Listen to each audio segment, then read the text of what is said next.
to SoCal Tech Interviews, where we talk to the startup entrepreneurs, investors, and others in Southern California's technology industry. Today, we speak with Scott Alderton of Stubbs Alderton Markiles about the firm's startup accelerator, the Preccelerator. Stubbs Alderton is a longtime sponsor of SoCal Tech. I'm Ben Kuo, founder and editor of SoCalTech.com.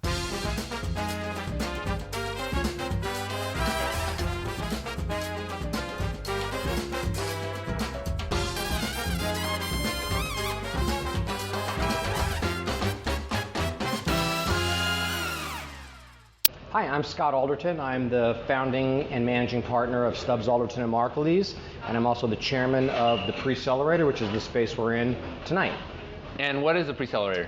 So the Preccelerator is an early stage technology incubator. It's associated with the law firm, but it's independently run. It's for startup, pre-revenue, sometimes even pre-product companies, where founder groups can come in, they get co-working space, they get a massive amount of resources through a perks package that we offer that's worth about $500,000. Things like Amazon Web Services, Google AdSense services, and a variety of other things. They get an investment of $50,000 delivered in the form of $25,000 of cash and $25,000 worth of legal services from the law firm. And they get a phenomenal mentorship group of over 100 grade A mentors in all aspects of their business. So it's a really great way for early stage businesses to come in and incubate and accelerate the development of a new business.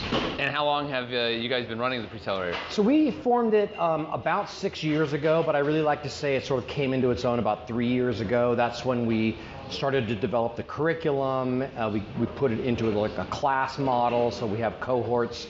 We have 3 cohorts a year come in, and they go through a very defined program. There's curriculum, there's monitoring and accountability sessions, and so they really sort of get put to the paces. And we've had a lot of success and seen some really great companies start to come through. You've seen thousands of startups, I'm sure. What is the biggest mistake startup founders make?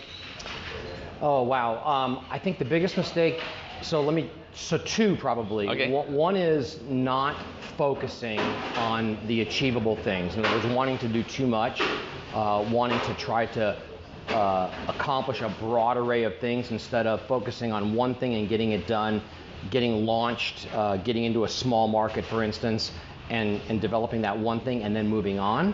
And the second sort of related mistake is when they get money, acting like they have money. And spending too much money and spending on things that aren't incrementally helping them at an early stage of development. So I guess sort of to summarize that up, I'd say sort of slow down, focus on the key thing that you need to be, the key milestones you need to be initially successful, and then expand from there instead of trying to do everything all at once. Now, what is your favorite part about being a startup attorney? Because I guess you must see lots and lots of companies. What do you like about this kind of talking and working with startups? That's what I really enjoy about working with startups is sort of the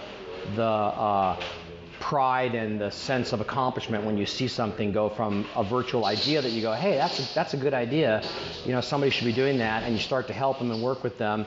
And you try to prevent them from making mistakes, and you see that sort of incubate and develop, and you feel like you played a role in that, so that when it does come to fruition, you say, hey, I helped with that. That it's just that sort of sense of accomplishment, which in big transactions, which I also do. I do a lot of M&A, and I do a lot of financing transactions and bigger scale things. You don't feel like you necessarily make as meaningful of an impact. But as an advisor and counselor to early stage companies, you almost feel like you're part of the founding team and like you really had an impact in making it happen.